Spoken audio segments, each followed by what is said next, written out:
เขามันไหลเบาอ่ะ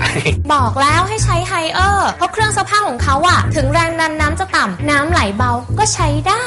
เครื่องซักผ้าอัตโนมัติไฮเออร์มีระบบวาล์วน้ำเข้าแบบ Power Flow ทำงานได้แม้ในพื้นที่น้ำไหลเบาหรือไหลไม่สม่ำเสมอมันดีอย่างนี้นี่เองงั้นปักด้วยนะลดข้อจำกัดยิ่งรับความสบายเครื่องซักผ้าไฮเออร์รุ่น Power Flow ใหม่